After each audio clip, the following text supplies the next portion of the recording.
In the meantime, we're going to turn now to the health care debate. As we now know, the President famously brought together members of Congress Thursday for the health care summit. It didn't seem to change very many minds, but it did underline how far apart all sides seem.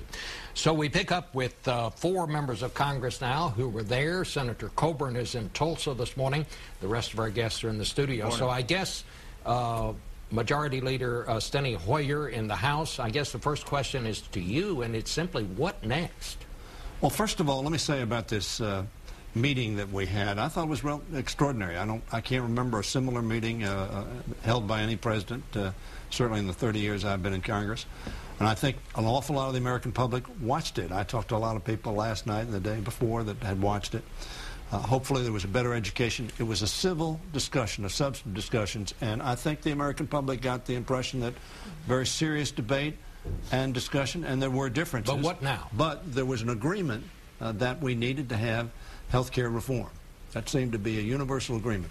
So as a result of the work that has been done, we're going to move ahead to try to make sure that all Americans have access to affordable quality health care. We think that's essential. We think it will bring down costs. We think it will improve the health of America. But do you have any better sense today than you had then that you're close to even having the votes? Congressman Ryan over in the House said this morning on television that you just don't have the votes over there in the House right now. Well, I don't think we have the votes in terms of a specific proposal because there's not a specific proposal on the table yet. The President has made some suggestions, which I think reflect discussions between the House and Senate. I would think that within the next couple of weeks we're going to have a specific proposal and start counting votes to see whether or not those proposals can pass either the House or the Senate or both and send something to the President.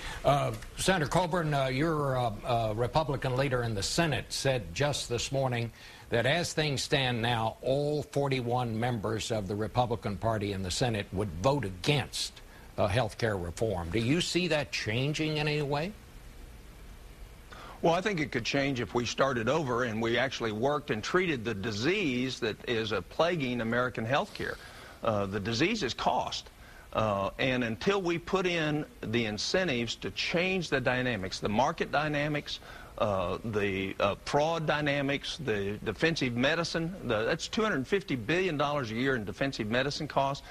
What we need is not more government. We need more market-oriented, patient-centered health care rather than government-centered health care. And so I think if we move to something like that, you could get some votes. Well, that seems to be where the divide is. The Republicans want less government. The Democrats seem to think that this problem can be solved with more government. But let me go to Senator Conrad. He's the chairman of the Budget Committee in the Senate. Do you see any chance that this divide can be bridged, Senator? I actually do. You know, my impression was very much different than the lead-in here. I thought there were wide areas of agreement. Senator Coburn talks about focusing on cost. I believe that's essential because we're now spending $1 in every $6 in this economy on health care. If we stay on the current course, we're going to spend $1 in every $3. That's totally unsustainable. That's going to break the bank of the government, of families, of businesses. So we've got to do something, and we've got to begin now. Senator Coburn just mentioned a series of things that need to be done. Many of them are in the bill. This is a market-oriented approach. The government doesn't run health care. This is not single-payer where the government would run it. This is based on private insurance delivered through state exchanges, which was originally a Republican idea. And the best estimates we have is that it would reduce the deficit, reduce premiums for the vast majority of people, so it's a beginning. Senator Coburn has said we got to do more, and he's right. And that's what we ought to focus on. What are the additional things we could do that might bring us together? Well, let me just ask Congresswoman Blackburn, because you had some ideas about what could be done as the next step. What are they, Congresswoman? I think that what we need to do is look at starting again and addressing what the American people want to address. They want to make certain that we take a focus on cost containment and do some work there, that we look at across state line purchasing. Look at what you could pull out of the cost of health care if you addressed medical liability reform.